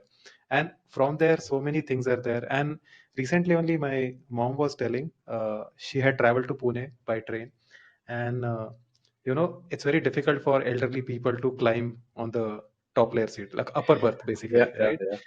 So, and there used to be these basic, you know, ladder kind of structure, metal structure, which was slippery and all that. Recently, she came by some train, and she was saying that there were two additional handles and a better like space for keeping the foot. So, Yeah. and that was very comfortable for her. So she kept on praising, Arey, like this train was really good. There was this facility, there was this facility, there was water bottle holder and all those things. Yeah. And I'm like, yeah, there are these problems nobody is giving attention to. Actually, colleges like NID, IITs and all, they are involved in such projects these days. I keep hearing from my coordinator at NID. So yeah, I can't agree more with you, Yeah. because Yeah. probably during my college days, I have been involved with these kind of projects, and I have seen firsthand. Actually, Delhi Metro, no, 2012, when we had gone to Delhi, we were impressed by the kind of things they had done. Because before Yeah. that, like for example, keeping those footprints for in various colors of a particular Yeah. line Yeah. Yeah. for illiterate people who cannot read Read. the signs and all, then creating those small tiles everywhere for the blind people. So that was pretty amazing for us. That was like our system design story. Anyway, we'll not go there, but yeah, there are too many problems to be solved, and I think students should take a really good look at all these areas. Yeah. And I'm sure now the awareness is more. Internet has made it even more easier to find people, to get in touch with people like you yourself. Absolutely. And I get a lot of emails, not emails actually, a lot of requests on LinkedIn for this thing that uh, I made a portfolio. Can you please have a look at it and give suggestions? Or if there is a job opportunity with you guys, can I please interview and things like that. So what you're saying is apt, Saket. I think you see what target audience we need to seriously act upon. Car target audience, car industry target audience is very different as compared to Mm, what rail audience is. People are the same. They use the cars, but when they want to go long distance, they use the train. But they are two different people altogether. yeah. ये इसके पास 2-2.5 लाख का 5 लाख का 10 लाख का गाड़ी होगा वही बंदा Mm, जब ट्रेन में जाएगा ना the whole mindset will change. It's not the same person, okay? He will not act as the same person. But this is where we are also trying to find opportunities, right? And, we, as in, like, I mean to say, all the designers, we should be able to figure out few things that have been in front of us for the whole of our life, but we don't find a solution. At mm, least start putting it out. I feel uh, like I see a lot of groups on WhatsApp now. There are Indian car designers, but for me, design is design. I treat design as one design for me, whether it comes in car design or whether it comes in sound design or whether it comes in transportation. I think we need to also create one diverse group where a lot of people come together and start talking on all these things very loudly. mm, I think mm. like more candid, I guess, Yeah. about all this situation. I think that is where the spark and opportunities will be created. I think there are, Mm, there are not too many debates that happen about what should be done. Maybe Sakit, guys like you who are taking such amazing initiatives can also create a debate with unknown people and get them on board and let them really talk about what problems are there in real life. mm, Yes, everybody wants to earn money, live an amazing life, but there are other factors which make this life really good. And one thing, somehow, okay, everybody in India will travel in train at least once, and everybody will complain about for it, sure. whether it is the Yeah. platform, whether it is the train, whether it's coming on time or not. But very few of us have like stepped in and thought about doing something better. Well, True. Being very honest, I also got an opportunity with an OEM, right? Mm-hmm. It was not like Indian Railways gave me an opportunity to make their rolling stock really good and improvise on their timings and work with them on a system level. I don't think so. That is very easy considering the bureaucratic nature of our country. Okay, I think Mm-hmm. uh, so. For me, the other way around was to make sure that get into public transportation, which can actually do amazing rolling stocks. Mm-hmm. That's how I am here. So Crazy, crazy. I don't see there are no opportunities. There are amazing opportunities in public transportation. Mm-hmm. But I think you need to just widen your scope. You don't need to look like Yeah, this. You need to really start taking inspirations, information from cross domains. yeah. I think we also need to create that celebrated mindset around public sector as well. So thanks to you that people like you who are coming on public platform and sharing your honest thoughts like this is certainly gonna create that change in mindset for students. You in between mentioned that you receive so many portfolios. So if you have to point out like two, three things which will make you like really excited about that portfolio. Like let's say you opened a portfolio and you saw those two, three things and you'll be like, oh, nice. He is probably suitable for this industry. What will those things will be? So portfolio. So Saket, let me question you a little bit. Okay, fine. When you were making your portfolio, Hmm. what was the thing that you were doing? Like I don't know how many portfolios you must have made, but when you were doing, you are now in Bajaj. What did you do particularly? Okay. My first mindset would be to showcase all the like understand that company first of all. Like let's say I'm sending a portfolio to Bajaj, let's say. So I will first understand they are into motorcycling business. So I will not bore them with car design projects or which are not relevant for them. So first thing, I'll understand where exactly I'm sending the portfolio. Secondly, I'll try to showcase my versatility and the kind of skills I have related to that domain. And if I feel that there is something extra I have which I can offer from myself and which might make sense to them, but it is not directly relevant, so that I'll keep it in the last as a miscellaneous sort of collection of things. Okay. So what you said, my first point would have been exactly what you said. I think understand your audience, understand the Mhm. target that you're going to do. So when a portfolio generally comes to me, the issue is there is lack of awareness of what to do, what to showcase. And because I've not Mhm. done any past project in transportation design, I will just send whatever car design sketches that I have and things.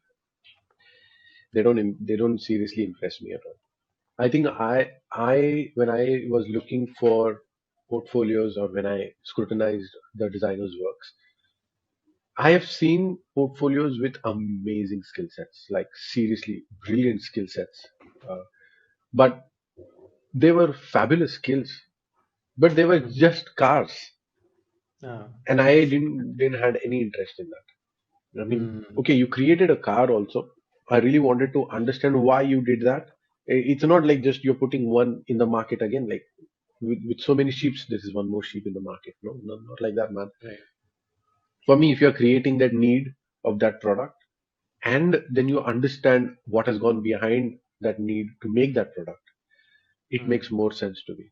Of course, now at this stage of evolution of design in India, I expect all designers to have fabulous skills. But I can still take a little compromise on the skills because I know we can improvise the skills as to Mhm. what we want. But again, there are two categories, okay? There is one who is a budding designer, that means just coming from college, graduating and getting into field, and few guys who are already designers, who have been in the Mhm. industry and then coming into train design. So with the train design portfolios that I had, there was one of the case where one of the designers, he's pretty amazing in terms of his design skills. I had actually asked a person that, I can still give you a window or a chance if you work and create a project around railways. Mhm. And the designer did it, and he's with us today. Mhm. And so, but Okay. he did so amazing work, and there I understood his initiations. That the depth that he went into, the knowledge that he gained by reading a lot about what Alstom as a brand is, what Alstom should do in Mhm. the future. So it's not like that this is what Alstom is doing and I'm doing it for them. I would want to see in a designer that, okay, this could be the future of Alstom also. I want to Hmm. see that. You are giving me a present day solution. That is my day to day job. I don't want that. Okay, when I'm Hmm. hiring you as a creative designer, when you are coming to me as a young designer, I would always want you to be showcasing the vision, the future. I want you to be more creative. Right. Well, on the other hand, when we are hiring an expert designer, that was the biggest challenge for us because we had to get designers from car design. Okay, we had Hmm. no car or product design. Okay, there is no car design as such particularly, but product design also. So we were extremely happy to get portfolios from the people who were purely in product design. Li- Hmm. Like say watch design, people have been in watch design in India since some past. We got portfolios from consumer electronics, but somewhere I was also determined that skill sets also make or break the portfolio. So some Hmm. people who had a decent projects, but I had no skills at all. Like, so for me, yes, skill lines are base. You have to reach to a level at global competition because that was one of my when we were establishing a team here in India, we were not functioning like a satellite studio. We were Hmm. functioning as a studio for a region. That means we were competing globally. To compete Okay. globally, I need to have designers whose skills are at par with global designers, right? So that's the baseline. That was the baseline for me. That people should know proper sketching. They should know one set of modeling skills. If a designer did not know modeling, I would not entertain. I Hmm. personally, I need to know a designer should know how to make 3D because Hmm. 90% of the design is lost in translation from sketch to 3D. And if a designer can do it well, I think I can call him a good designer. Okay. If he is able to Hmm. translate his thoughts of sketch into a 3D model, then it's good. So for me, that was also one of the key skills. Third, I was looking at the diversity. I was Okay. not I was not looking at car design portfolios who had like one sketch that was like an extreme supercar. Uh, Hmm. Second, that was like again a supercar, and more third, like an SUV that was doing some fantastic work, thing like that. For me, I was looking for diversity in projects which had meaning, projects which had research. Hmm. I am far more interested in research oriented projects because Hmm. it whether it is superficial, because see most of the time in a portfolio you don't get so much of liberty to put a huge amount of research and then showcase every single aspect. So people like funnel down the research to very basic and then focus more on the skills of the product. But I'm interested in research as well. I was also interested in people who have ever done user interface. So that's a different Hmm. challenge altogether. When we took CMF designers, uh, we were looking for CMF designers from different aspects. Someone from textile, someone from fashion, and we had one designer from Bosch who had actually Okay. worked in car design first and then was in Bosch, and then we had one designer who was purely in car design and then came into this aspect. So the difference of thoughts that made Hmm. me choose the people. Different projects, different iterations. It's not like just one way of doing things. Because see, every Hmm. time a project comes in, your challenges are different. Hmm. You want designers to showcase skills in different aspects. So versatility is a very big factor for me. Okay. That's how I used to look at portfolios. Perfect. I'm so happy that I could cover this part because because I think this will be a burning question from all the students' point of view. Yeah, Because many times it happens with them that they'll send the portfolio, but they will not hear the proper response. Then they'll be true. clueless why exactly they are getting rejected. So I'm very happy that we covered this portion and you beautifully answered that. But you raised a very important topic. Okay, when I was a Hmm. student, I would also come up with a same thought. When I have sent a portfolio, I expect them to reply to me. But Hmm. you imagine when I'm opening one position, I have 300 portfolios to view through. It Yeah. is, frankly speaking, it is very difficult for one person to go through 300 portfolios and respond to every person. Hmm. So it's just a note to the students that it's not personal that you don't want to give a feedback, but it is practically impossible to give feedback to every individual person because the position Hmm. also needs to be filled up in a particular time. You need to do shortlisting, you need to do interviews. There is a huge background that goes behind hiring one candidate. And if you are True. sincerely involved in hiring a candidate, you will put your heart and soul in understanding the person's life and so on, so many other things around the person. So sorry to say in that way to the students who are listening to this podcast, but it is not practically possible to respond to every single Hmm. person that way. So nothing Yeah. personal in this case. But very important. And I'm pretty sure this all the people who are in the industry, just because of easy access through LinkedIn and all, uh, like even people send portfolio to me also, and it gets very difficult after a certain point to go through everyone's portfolio and respond in a way that which will help. Like because responding just okay, I received, there is no position. This response will also not help them. So that kind of response is next to impossible, and I'm happy that you put it up very honestly. That's the harsh reality. Harsh reality, but Saket, I have that is me as a person. I have gone beyond my particular time also, and I do respond to few designers, especially to designers who are budding designers, who are guys coming from engineering and wanting to come into car design or transportation Mhm. design. I Yeah. like to give them simple and nice advices, and I do that. I think that there was nobody for me to do that. So why Yeah, not? yeah. I try to do it as much as possible from my end. I will try and do it. And I do it. Mhm. I like to give feedback to people wherever possible from my end, but I do that. Awesome, awesome. So now we come to the sort of last section where I'll ask you quick questions. Okay. So you can give their answers in a very quick, but because I have realized that these kind of quick questions will have so much value, and it will be intuitive in a way so that, honest answers will come from your end also. So first question, if you want to list three unique qualities about you, I think you have spoken about few qualities earlier, but three qualities about you which have really helped you to become successful in your design journey. If I have to quickly put it, it was always staying curious about being explorative. Staying curious. Like always Okay. being explorative, and explorative means being competitive as well. So that's one Hmm. strong aspect that I need to have. Other thing which made me not get a lot of demotivation is something that I always look was like discipline. That means Hmm. I treat discipline as self motivation also. Hmm. I do that, and somewhere you need to start building and trusting other people. That's one thing that you need to start having in your. And third thing is humor and happiness. Man, I feel if that aspect is not there of humor in design, Hmm. Hmm. everything being too serious, it's just gray. It's so boring. So I feel Sustainable भी having नहीं है. exactly. I think having humor in life, in design, in work has a lot of significance to what you become. So I would Okay. quote that these are the three unique qualities. So staying curious and competitive. Second was trusting people. And third was having some humor and fun in your work. Yeah, yeah, Awesome. yeah. Okay. Second question.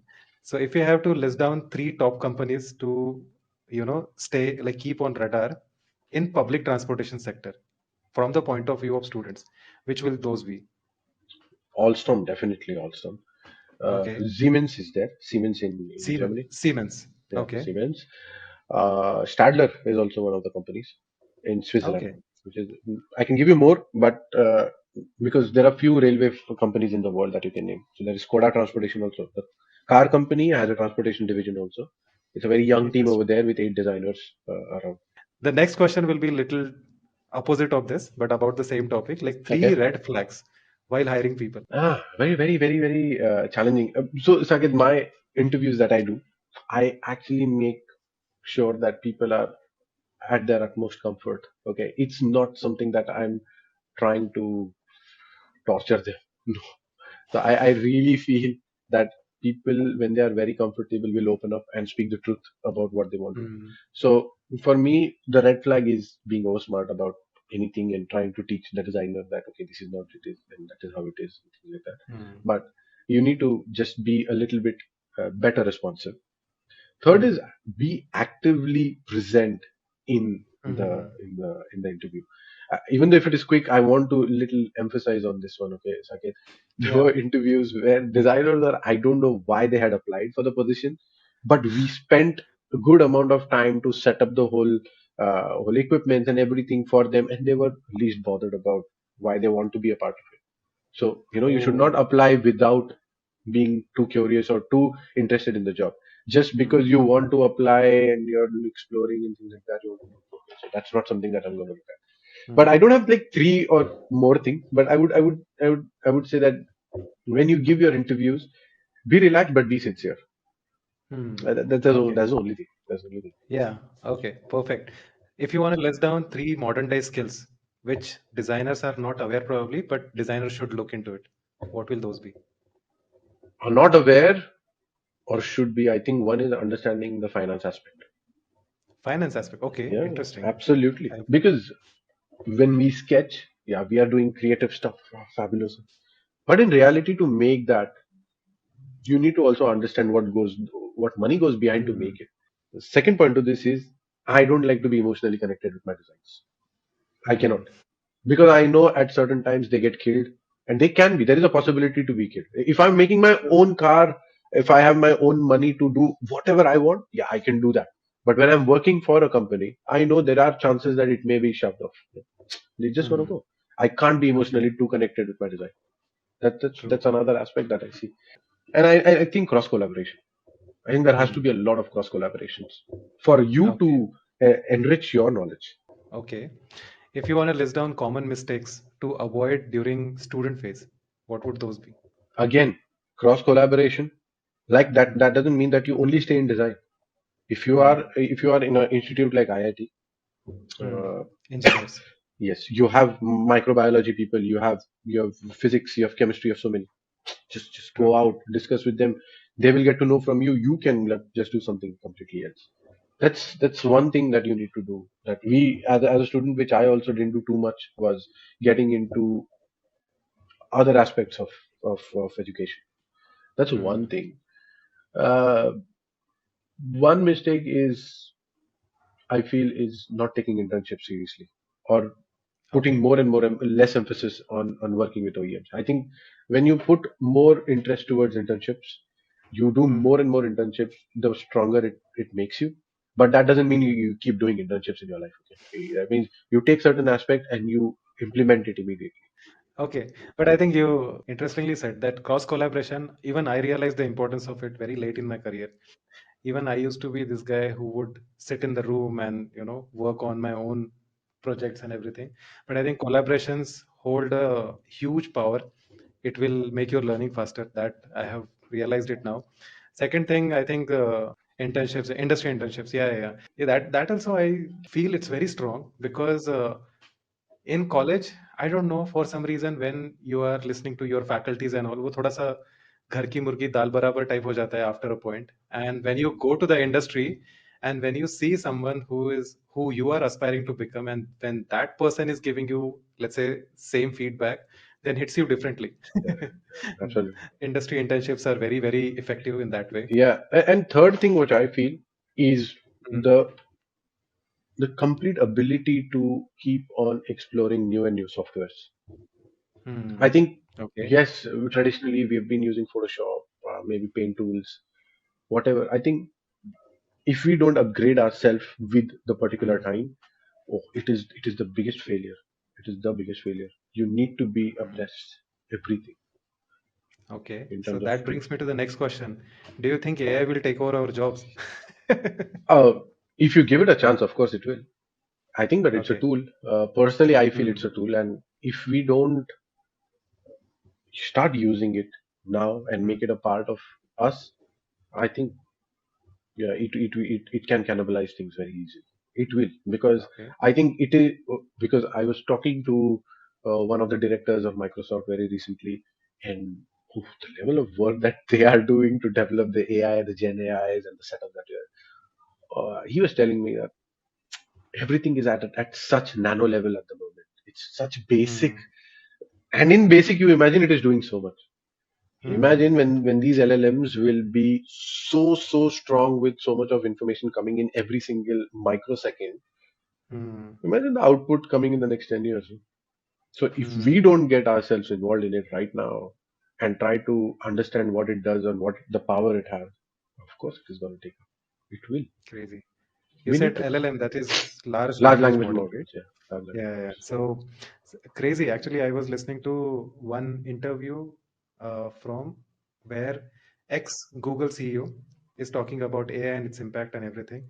So I think he also was saying the same thing, that we are in that very naive beginning stage of AI development, and the next wave of AI is going to happen where there will be AI agents. So right now we give some prompts, they will give us a particular output. Like Yeah, let's say Viscom, we put there, it yeah, will yeah, create a car or a truck or anything yeah, like that. exactly. Whereas agents will go one step beyond this. They will understand. So you'll have to first educate the AI that what exactly, let's for example, we are Alstom and we develop trains, and Mm. our thought process is like that. This is our previous projects and everything. Now, blah blah blah. So many things you will feed, and then you will give the command that okay, in next 1 minute, give me 10 train designs with all these XYZ things, Yeah, understanding our entire previous yeah, background yeah. in next 1 minute. 1 minute, it will give you Yes, it 10 can. iterations of it. It has a possibility to give it. That's what I'm saying. Whether Yeah, it is relevant to you or not is secondary. exactly. Yeah, but it Correct. will give, it will generate. And you Mhm. imagine when it starts functioning like a human brain, where it is able to precisely put the right input, it Yeah, will be more creative than what we can imagine. crazy. So, do you use any AI platforms in your daily work? I do little bit, not too much. Basically, somewhere mid journey, I've used mid journey for creating some concepts. Of Okay. course, ChatGPT is something that you generally use uh, Hmm. to have some comprehensions that you really want to go through. And if you find particular notes about something, I do use ChatGPT. But my Uh-huh. ChatGPT in my office is aligned to Alstom's wing, so you can do that as well. So that's how I use it. Okay. And right now I'm want to explore the Firefly, the Adobe, the one Hmm. that is in Adobe. Adobe. Yeah, because it has got Hmm. multiple aspects at one inside one club. So I want to start working towards that right Interesting. Okay. So, coming to little casual questions about you, tell me your favorite car, favorite bike, and a favorite train design. Train. Okay. If I say train because I have designed and it's in the it's running with people around. I like the Namavara, the Rapid X trains that I have designed. Hmm. Fairly nice. The first kind Great. of trains which are decently looking in Indian Yeah, environment. yeah, yeah. So I like those. About a bike. Oh yeah, I told you I'm an off-roader by heart. So for me, the KTM Rally Replica is the bike that really resonates with me very strongly. And Do you own any I bike?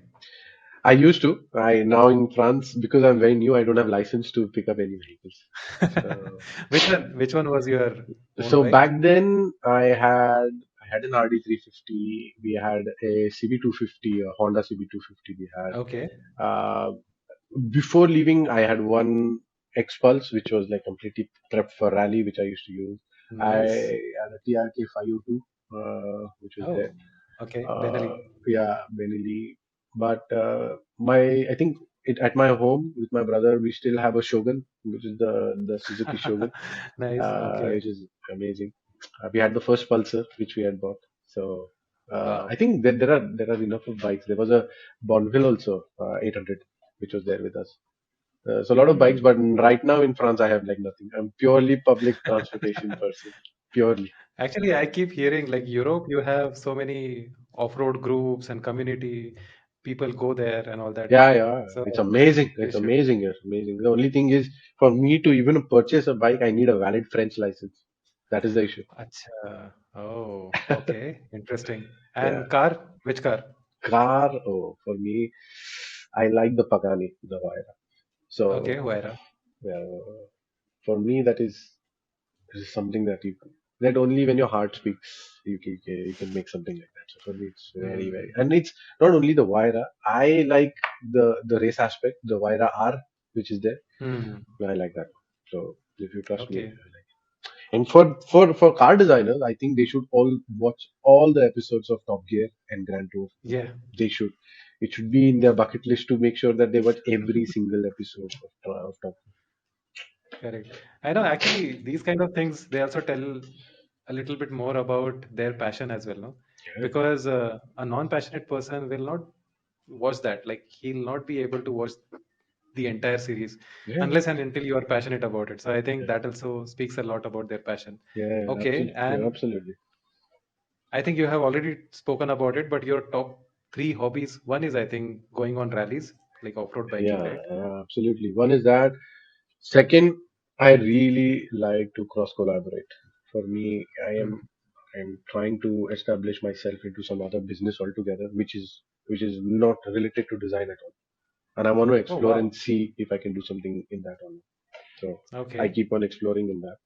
But third one, I think, if I have to be very honest, I think I love spending time with my daughter. And she's very Oh, young. She's 7, 8 years old, and I think that itself is a learning. It's something that yeah, you've done yeah. every single day, and it's fun to challenge her, be with her.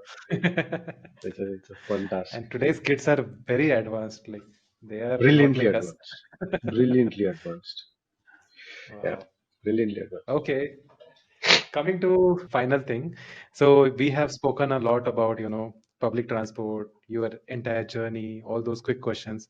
If you have any final concluding sort of advice for design students or the aspiring designers, what would that be? For me, I feel the young designers need to see at a larger aspect and not focus on something that is only concentrated at one field. That is my personal opinion to them. That would give you more opportunities in life rather than being sad about if you don't get Mm, one opportunity. So be explorative. Seriously, be explorative and be receptive. It's not mm, always we who are the best. I think there is always somebody who has done that better than us. So just be a little bit mm, more open and receptive. I can tell that. I think will make everybody a better designer is being humble. I think stay humble, stay mm, kind. I think that would improve a lot scope of dialogue. And if you don't do that, I think you are shutting your windows way before something can start for you. mm. Amazing. And Yeah, on that powerful note, I want to say thank you so much, it's a Shantanu, for pleasure. doing this. This this is gonna be a very valuable conversation for students. Actually, I have learned so many things from this, and I hope this is gonna help a lot to students as well.